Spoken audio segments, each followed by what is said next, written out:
Iya, silakan. Oke. Bismillahirrahmanirrahim. Assalamualaikum warahmatullahi wabarakatuh. Di Waalaikumsalam. sini saya bersama salah satu alumni HMI yang sangat menginspirasi bagi saya, yaitu ada Kanda Najib Hamas. Beliau adalah salah satu alumni Himpunan Mahasiswa Islam dari HMI Korkom HPP. Bang, di sini saya ingin menjelaskan terkait apa sih agenda untuk pada hari ini. Mungkin kita akan berbincang-bincang sedikit Iya, terkait profil dari Abang, lalu nanti beberapa hal yang akan saya pertanyakan kepada Abang, mungkin sesuai iya, dengan term of reference yang sudah saya kirimkan. iya. Dan nanti di akhir mungkin ada satu kata ataupun beberapa kata untuk teman-teman aktivis Ya, dari himpunan kita, DMI, untuk kedepannya agar ya, berproses dan berprogres lebih baik, agar seperti terciptanya gitu Kanda Najib Hamas yang lain seperti ya, itu, Pak. ya. Oke, mungkin bisa diperkenalkan terlebih dahulu Abang, dari HMI dulunya seperti apa, lalu tinggal Ya. di mana, dan sekarang lagi mempunyai kesibukan apa seperti itu, Bang. Iya, jadi Assalamualaikum warahmatullahi wabarakatuh. Eh, Waalaikumsalam warahmatullahi wabarakatuh. Semoga yang sedang join di siaran langsung ini selalu dalam suasana sehat, walafiat, dan tentunya bahagia semua ya. Amin ya rabbal alamin. Amin. Ya, Amin amin ya rabbal alamin. jadi kalau saya lahir 11 Mei 1968 ya, hari Sabtu Wage, Oh. di sebuah kota di Jawa Tengah. Kemudian Hmm. saya menempuh pendidikan di Akademi Pembinaan Perusahaan angkatan tahun 1987. Ya.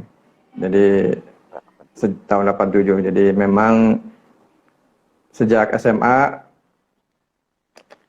saya sudah aktif di beberapa organisasi, di antaranya yang sudah pasti di intrasekolah ya, OSIS ya.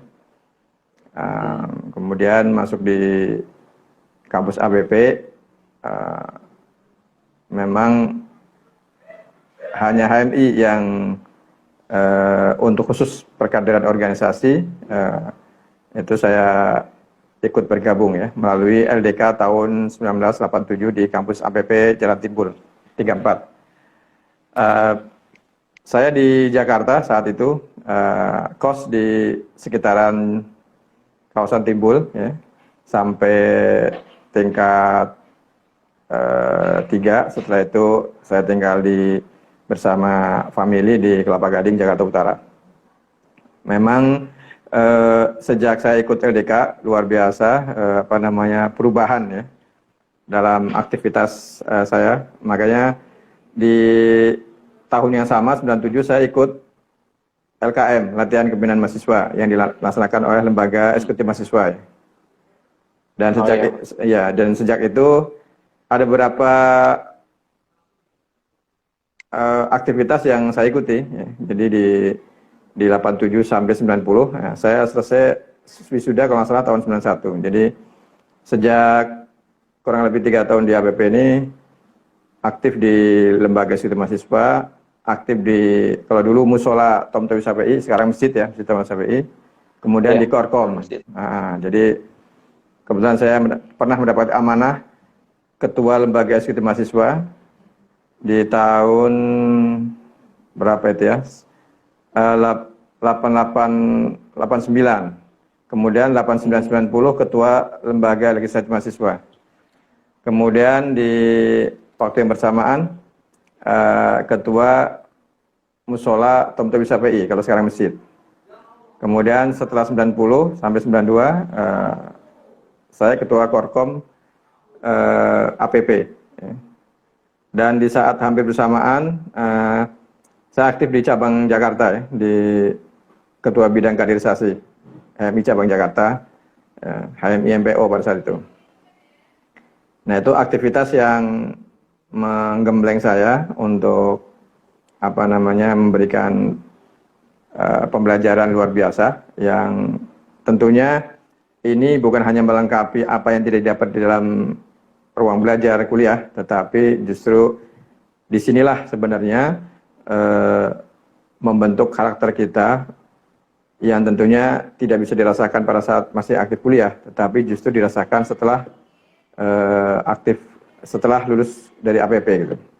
Nah, saya sengaja untuk S1 saya tidak ngambil di kampus reguler, tetapi justru saya mengambil di universitas terbuka. Jadi saya S1 di universitas terbuka, supaya apa? Supaya saya lebih banyak aktif di organisasi dan sekaligus kerja di sebuah perusahaan itu. Itu apa namanya filosofinya kenapa tidak kuliah misalkan di sebuah kampus A, B, C gitu ya. Karena supaya waktu kita bisa lebih efektif di organisasi gitu ya. Gitu. Dan tidak mengurangi kapasitas untuk peningkatan knowledge kita gitu ya. Kemudian setelah itu saya 94 saya hijrah ke Serang, Provinsi Banten ya, Kota Serang. Karena ada perpindahan lokasi kerja. Nah, tetapi begitu pindah ke Serang, Provinsi Banten, bukan berarti kemudian lepas dari dunia alumni HMI. Jadi saya aktif di Kahmi wilayah Banten sampai sekarang. Nah, gitu. Dan S2 saya di Jakarta di STIE Institut Manajemen Indonesia pada saat saya sudah domisili di Serang. Gitu. Nah, mungkin nanti beberapa saat lagi mudah-mudahan kalau ada kesempatan dan situasi memungkinkan ingin melanjutkan di S3 gitu ya, sesuai dengan apa namanya kebutuhan masa depan ini kan gitu untuk peningkatan kualitas gitu, kapasitas. Itu kira-kira serintas kiprah singkatnya gitu ya. Gitu. Masya Allah, keren banget Abang terkait dari jejak pengalaman dimulai dari SMA ya Bang, dari sekolah. SMA ya, saya SMA Negeri 1 Purwokerto. Oh iya. Dimulai dari SMA jadi pengurus OSIS, lalu kemudian di kuliah jadi ketua, jadi presma Bang ya, kalau bahasa sekarang gitu Bang. Iya, sekarang presiden presma. mahasiswa Betul. APP pada saat itu, dan kemudian menjadi ketua Korkom, koordinator komisariat himpunan mahasiswa Islam APP.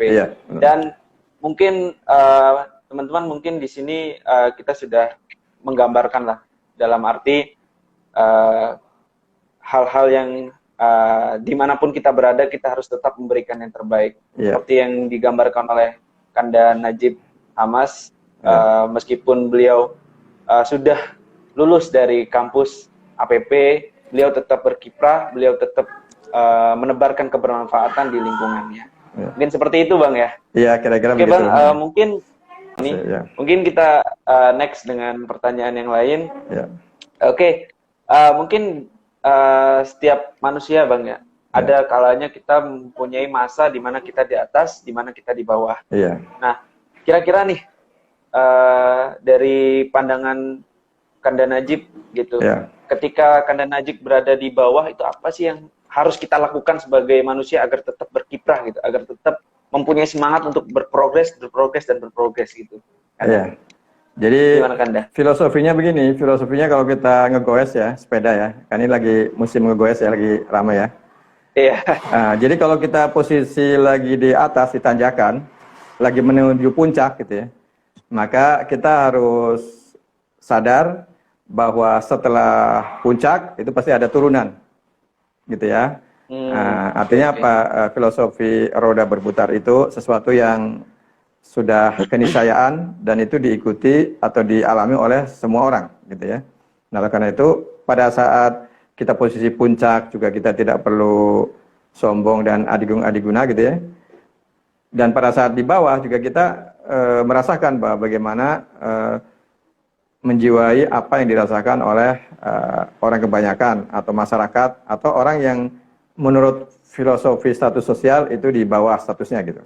Nah, jadi seorang aktivis ini harus siap di segala medan, baik di puncak, di tengah-tengah, di bawah, menanjak, menurun. Nah, itu sesuatu yang terus. Nah, tinggal bagaimana kita menyiapkan jiwa dan diri kita untuk menghadapi semua medan ini kan itu. Itu kira-kira. Jadi begitu ya kawan-kawan. Kita sebagai seorang aktivis harus siap di segala medan. Kuncinya itu teman-teman. Oke, mungkin saya next buat pertanyaan selanjutnya.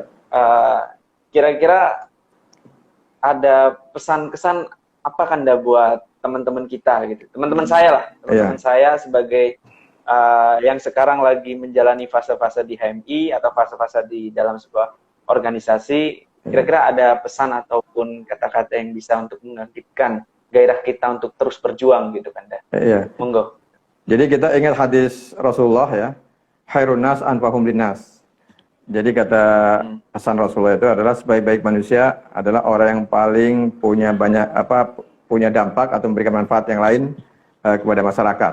Nah, artinya apa? Dimanapun posisi kita, sedang kuliah, setelah kuliah, sedang kerja, sedang menjadi politikus, menjadi pengusaha, atau menjadi orang biasa-biasa saja, itu semua kita, karena kita sudah digembleng sebagai aktivis, maka kita harus memberikan semua hasil yang terbaik bagi komunitas terdekat kita gitu.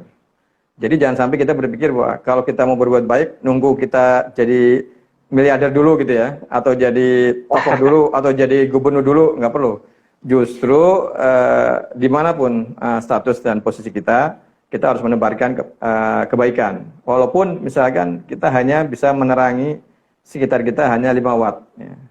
Jadi daripada kita mencaci maki kegelapan, lebih baik kita menyalakan walaupun dengan lilin gitu.